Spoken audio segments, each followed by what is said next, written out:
नवी मुंबई आवाज, अपनी आवाज। नाही, ठीक आहे, आनंद आहे की पहिल्यांदा तर खरं म्हणजे हे प्रकरण काढणाऱ्यांना शुभेच्छा। आणि हे प्रकरण सातत्यानं पुणे शहरातील मोठमोठ्या स्कॅम जमिनीच्या होत आहेत। प्रचंड जमीन लुटली जात आहे। मी सांगितलं की 1,00,000 कोटीपेक्षा जास्त जमिनीचं स्कॅम त्या शहरामध्ये आहे।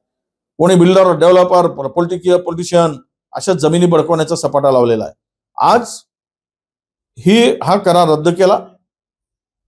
या करारामध्ये समावेश असलेल्या लोकांवर गुन्हे दाखल झाले, परंतु मूळ प्रश्न असा असतो की ज्यांनी जो मालक आहे कंपनीचा तो सुद्धा यामध्ये दोषी आहे, त्याच्यावर सुद्धा कारवाई व्हावी।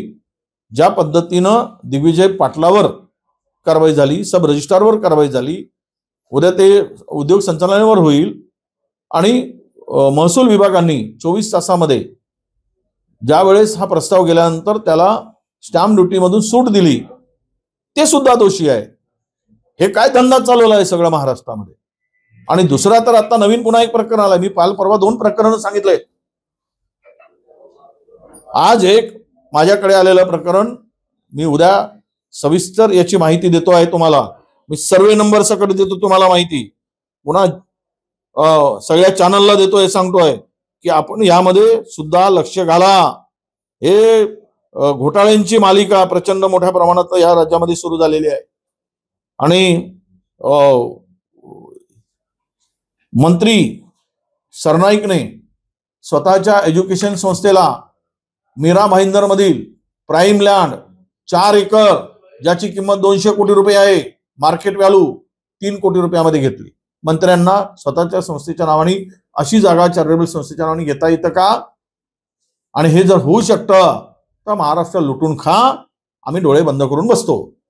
लुटा, आओ लुटो, महाराष्ट्र बेचो, अशीच म्हणायची पाळी आता या सरकारच्याकडून अपेक्षित आहे। त्याचं सर्वे नंबर पासून सगळी माहिती माझ्याकडे आहे।